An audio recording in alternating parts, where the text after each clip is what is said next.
নমস্কার বন্ধুরা, কেমন আছো তোমরা সবাই? আমি কৃষ্ণেন্দু ক্রিস লাইফস্টাইল ব্লগে আবারও তোমাদেরকে স্বাগত জানাই। আজকে নিয়ে চলে এসেছি একটা রেসিপি ব্লগ, সেটা হচ্ছে মৌরলা মাছের টক। তার জন্য তো অবশ্যই মৌরলা মাছ লাগছে। আমি এটিকে বাজার থেকে নিয়ে এসে ভালো করে ধুয়ে পরিষ্কার করে নিয়েছিলাম। মৌরলা মাছ খাওয়া স্বাস্থ্যের পক্ষে খুবই উপকার। এটি আমাদের হার্টকে সুস্থ রাখে, ব্রেনের ফাংশনকে ঠিক রাখে, কারণ প্রচুর পরিমাণে এর মধ্যে ওমেগা 3 ফ্যাটি অ্যাসিড আছে, প্রচুর পরিমাণে আয়রন আছে, ক্যালসিয়াম আছে। মৌরলা মাছ আমাদের শরীরে ইমিউনিটি বুস্ট করে। চলুন এবার দেখে নিই কী কী লাগছে। টকের জন্য তো অবশ্যই তেঁতুল লাগছে,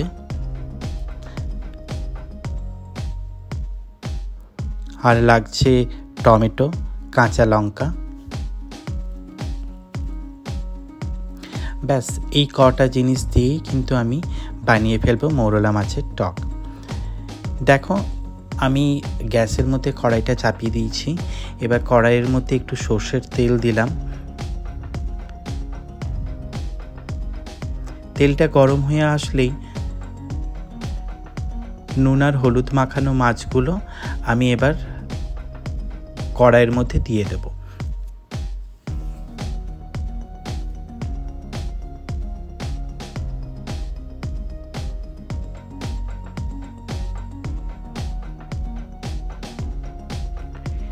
এবার আমি মাছগুলোকে খুব ভালো করে ভেজে নেব, তবে খুব একটা বেশি ভাজবো না, কারণ বেশি ভাজলে আবার মাছগুলো শক্ত হয়ে যাবে।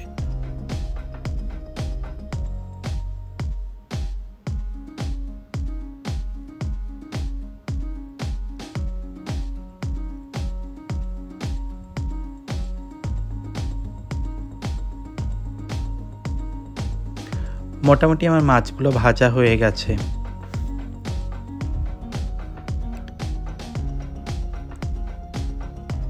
এবার আমি মাছগুলোকে তুলে নিয়েছিলাম।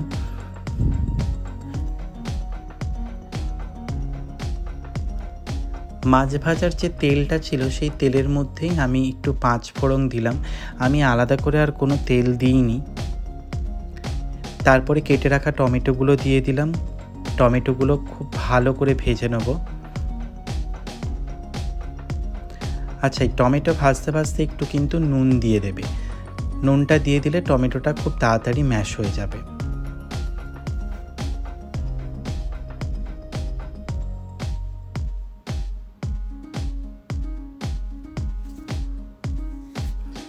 দেখো, আমার টমেটোটা মোটামুটি ভাজা হয়ে গেছে। এবার যে তেঁতুলের কাতটা তৈরি করেছিলাম সেই তেঁতুলের কাতটা আমি এর মধ্যে দিয়ে দিলাম।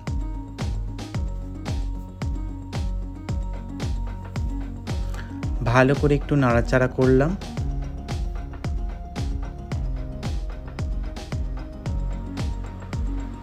তারপর কাঁচা লঙ্কাগুলো দিলাম। যে যেমন ঝাল খেতে চাও সেই রকম মতো ঝাল দিতে পারো। আমি এখানে খুব একটা ঝাল খাই না, তাই একটু কাঁচা লঙ্কা কমই দিয়েছি।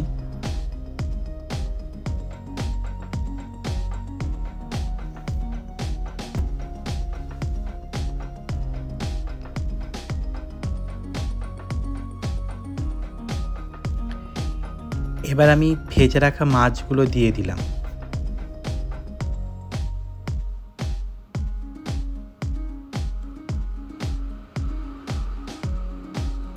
আচ্ছা, আরও একটা জিনিস আমি বলতে ভুলে গেছিলাম।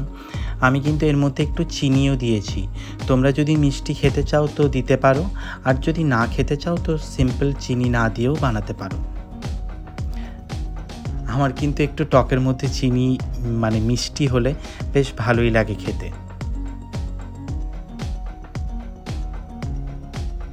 চলো, মোটামুটি আমার মৌরলা মাছের টক তৈরি হয়ে গেছে।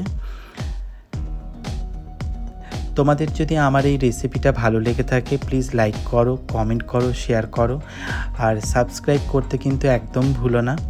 আজকে তাহলে আসি, আবার দেখা হচ্ছে নতুন কোনো এক ব্লগে।